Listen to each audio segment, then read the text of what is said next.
Welcome, Lauren. Thank you. Welcome everybody here. Well, thank you guys so much. I'm really excited to be here.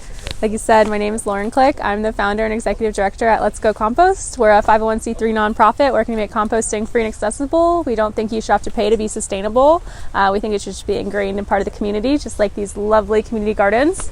You're probably going to see a few of our volunteers here today. We have Mackenzie in the back. She's on our board. She runs our school program. If anyone's interested in getting their local schools composting and a little bit more sustainable. We have Suhani here, who's our newest intern from Paradise Valley High School. So she's going to be helping out today. And we have Dana in the back taking some photos. So again, if you don't want your face shown in photos, just let me know. We can make sure that happens. Final little bit, if you signed up for our raffle, it's to win this lovely composting book. Obviously, I love composting a lot, so I love this book. It's really cool. It's everything that we're not going to go over today, which is great. Free stickers, free seeds. You guys are here probably to look at some worms, so we can get started. Worms in here. Worms are nocturnal. And these are going to be red wiggler worms. So this is what our entire class is about.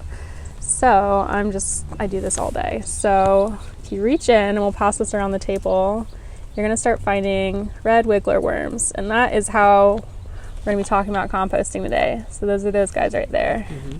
And they are sitting in their worm castings that I put into a storage bin about a year ago. And it's been sitting in my closet. So I fed it coffee grounds, newspaper, and food scraps. Put it in there and let it sit in my townhome closet. No backyard, no smell, no odor, no bugs, which is great. So those are red wiggler worms. So that's what we're going to be learning how to compost with today. So red wiggler worms can eat double their body weight under the right conditions every single day in an indoor environment. We're going to be learning how to compost in this upcycled bulk ingredient bucket. I like bulk ingredient buckets because they're free, I'm really cheap, and it's really easy, right? So this is actually from Safeway, one of our sponsors, and it's a pumpkin spice icing bucket from last year. So I bring this to every event, and I've never emptied out the compost. It's kind of like a black hole that lives underneath my kitchen sink for the last year. So it's a 2-bucket system.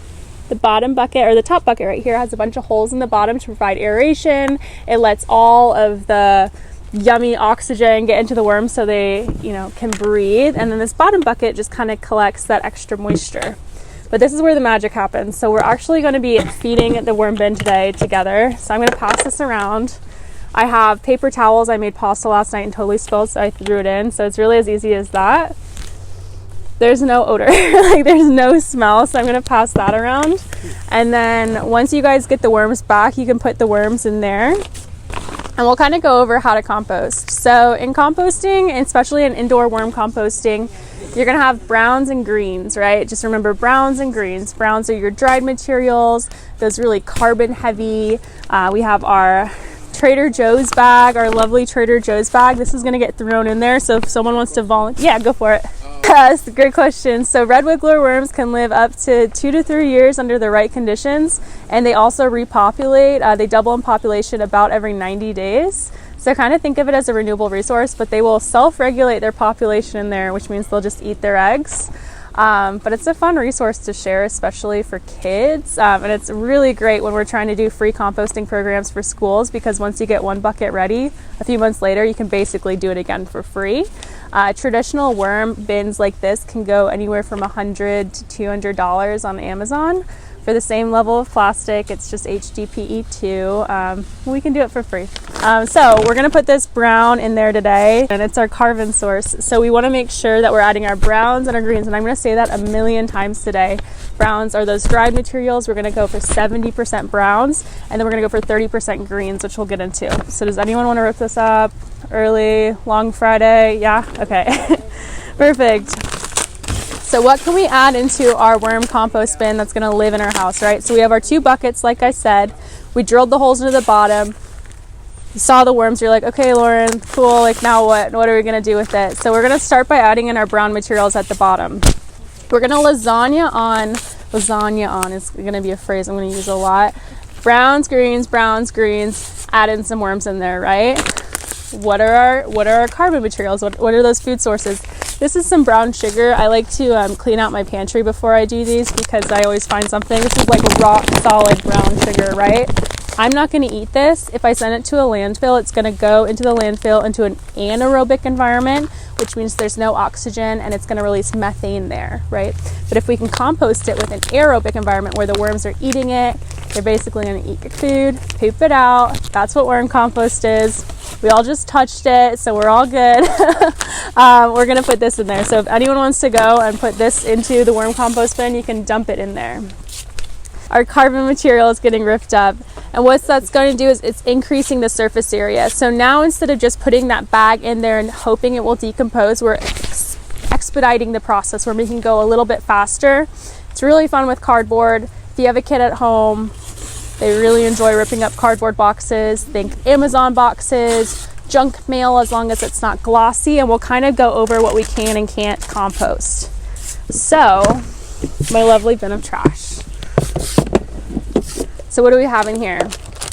We have another little paper product, right? So what is this? This is just an egg carton. But notice I chose one without that sticky, glossy exterior. This is going to let it break down naturally. If you're really into gardening, personally, I love dirt. I'm really great at making dirt and also great at making plants. But if you're great at making plants, you can take some of these seeds home and in your eggshell container, you can just put some dirt and use it as seed starter.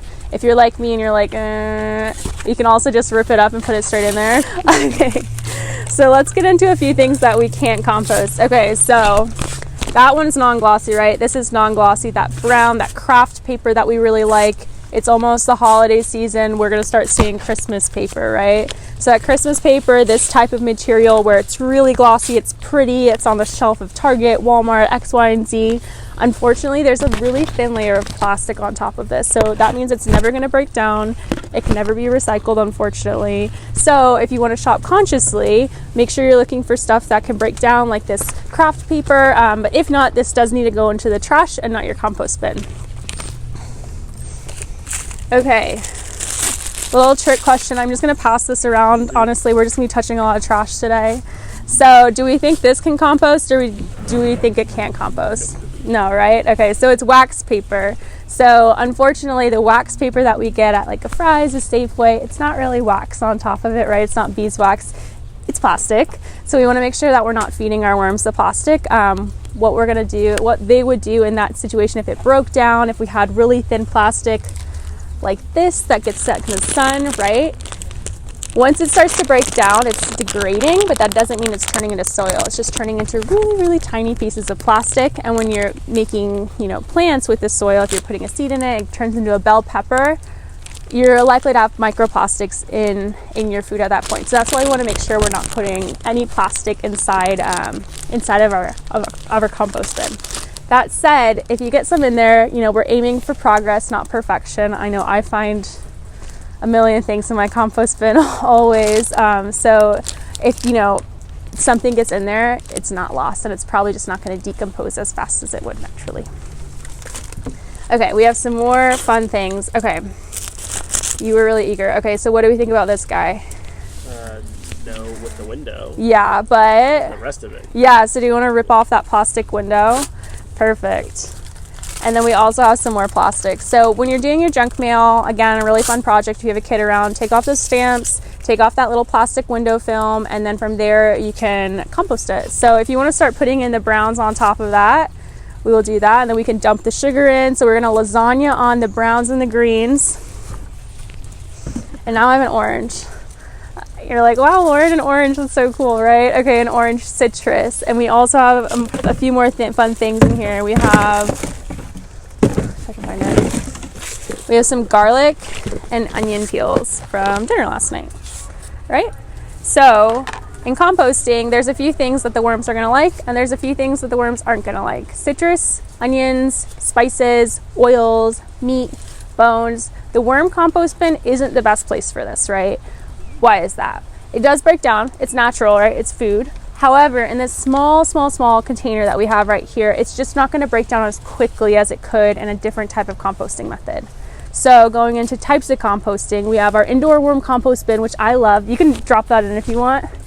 And then from there, after indoor worm composting, you have something called bokashi, which is like a fermentation. That one's a little bit pricier, so we don't focus on it. You have a hot pile like they have back here, so a big hot pile. It can get about 150 degrees on the inside. That's where you can process things like bones, meat, seeds, invasive plants like Bermuda grass. If you have a landscaper and you're like, I want this, but I really don't want this to come back in my soil eventually, right? So that's a hot pile.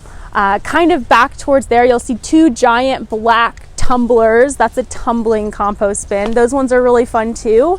That's going to be an aerobic setting as well because you're manually spinning the tumbler, right? This is an aerobic setting because the worms are moving it around. So you're not going to put the worms in the tumbler if you want to go that route, or they're going to get squished really quickly. Yeah, so it's just kind of their preference. And since it's such a small contained area, you could really only realistically compost 1 orange. And that'd be the only thing I would put in there for like a month or 2 months. So you could do it. It would break down. It's just probably not going to be the most ideal use of your own space, especially if you're trying to compost in an apartment. But it's fun for a science experiment. So if you really want to go at it, feel free. Right here we have, I'm just going to pass this around actually because you guys can read the label. I promise it's clean. So what is it? It's a compostable cup, right? Have we been to festivals or maybe a party, maybe a wedding, maybe a work function where it's a compostable cutlery, cup, X, Y, and Z, right? That's super cool. Unfortunately, Arizona has no facilities where that can actually break down. So if that goes into the landfill, it's basically just going to be bioplastic that's sitting in the landfill. It's never going to break down or degrade, unfortunately. So while that's super cool, the technology and the infrastructure is just not there to break it down. On top of that, we have places like Pila. That is your phone, not mine. Where's mine?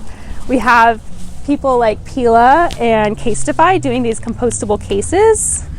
So I'll pass this around. This is the same type of bioplastic. So it's not going to degrade. If I've had it on my phone for 2 years and I'm kind of rough and tumble with my phone, right, it's probably not going to degrade into this worm compost bin just because it's not getting hot enough in that compostable or in that industrial compostable setting.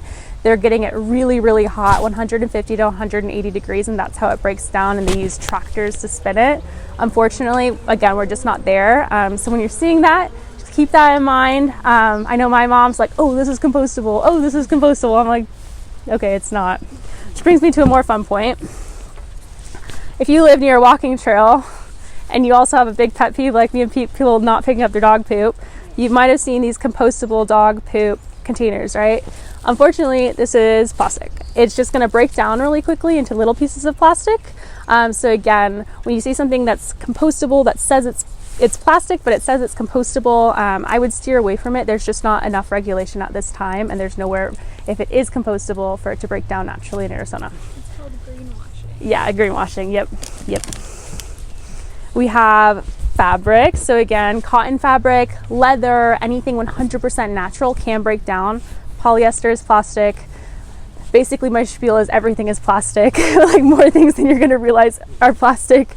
Like composting, it will break down. It's going to take a while. So if you want to throw something in there, it is a really fun experiment, especially if kids or just an old sock, right? You can just throw it in there and see what happens. So fabric can compost.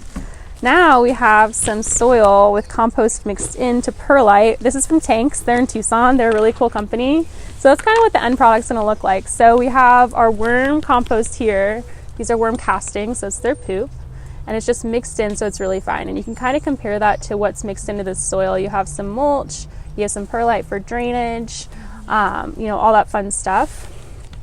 So this is what's going to help you prevent that issue that you had with too rich of a soil, right? Mm-hmm. So it's adding in all of that other beneficial nutrients than just the worm castings. But this is a really great amendment to your soil. So that kind of goes into why composting, right? Outside of just reducing your waste, composting is awesome to reduce your waste, but it's really great for houseplants. It's really great for gardens, golf courses, you name it. Compost is probably there, and it's a very, very valuable amendment. It retains water, so they're using it in wildfire restoration on the coast of California. It helps native plants regrow, so if there's burn zones in northern Arizona, it'll regrow there. But it's super cool. And then if anyone wants to dump the worms, you can kind of smoosh it in a little bit, and we'll dump all those worms back into the bucket in that one right there.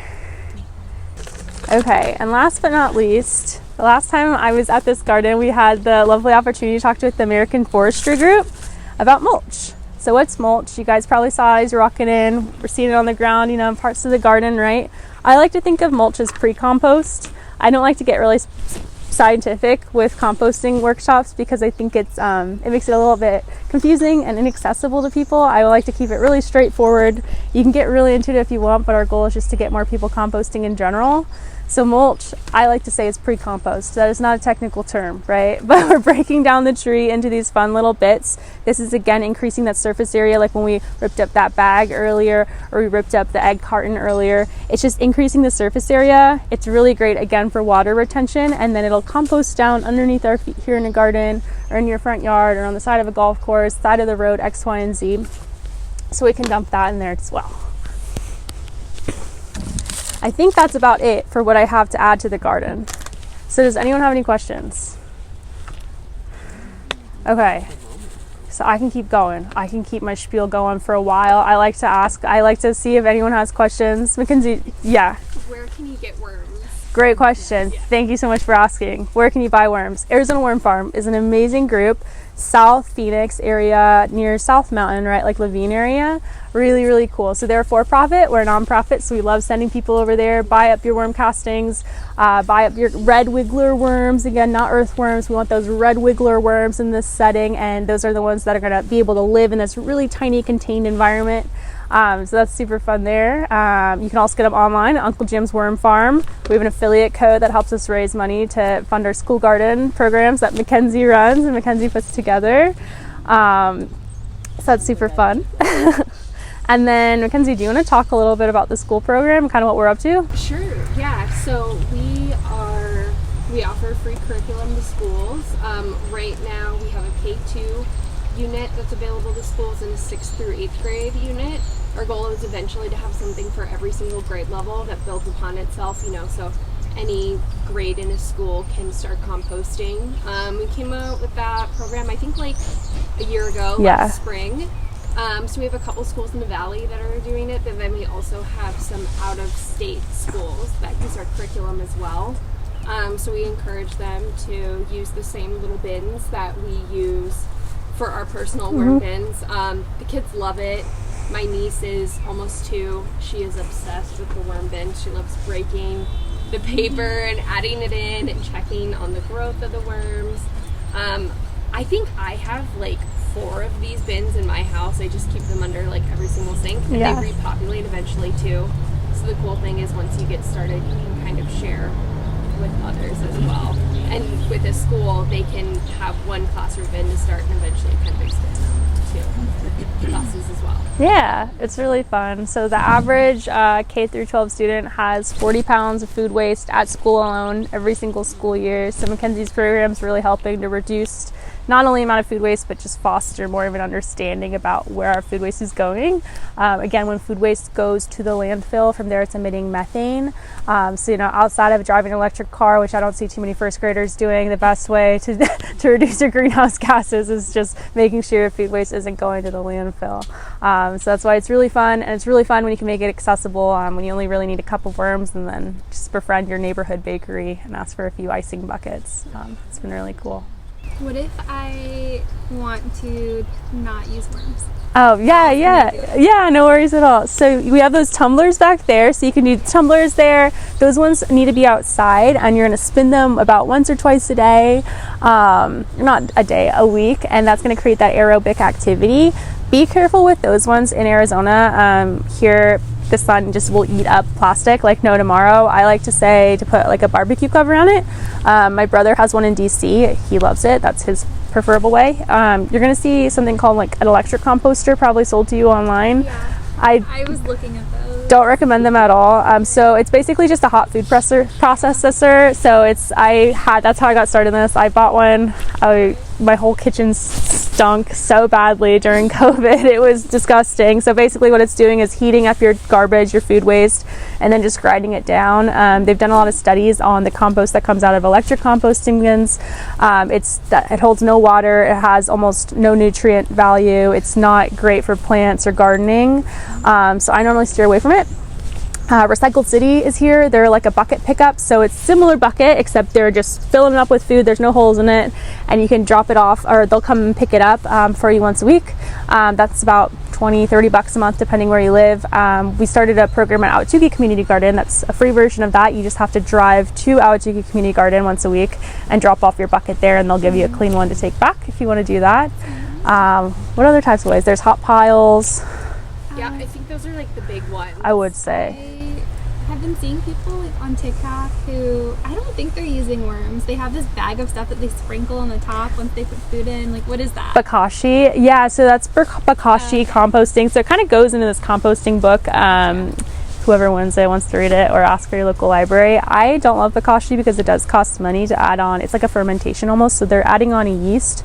Bokashi can break down like food scraps like meat and bones a lot faster than a worm bin or a hot composting pile. But since we really focus on affordability and accessibility, we normally don't stray that route. But I'm definitely not an expert, but it's fun if you like science, then you can totally go that route. I'm just curious about all the options. Yeah. So I have like a balcony garden, and what do you do? So this turns into compost, and then what happens after that? Yeah, great question. So Liz has this, my sister Liz. So I gave you yours like what, 2 years ago now? And you've never had to dump it out, right? So it's literally a black hole that lives in your house. Once you need to dump it out, you can dump it out on kind of like a mat like this, an old kitchen towel. Just turn it upside down. The worms hate sunlight, which is probably why you didn't see too many in there. There's probably like 30 worms in there.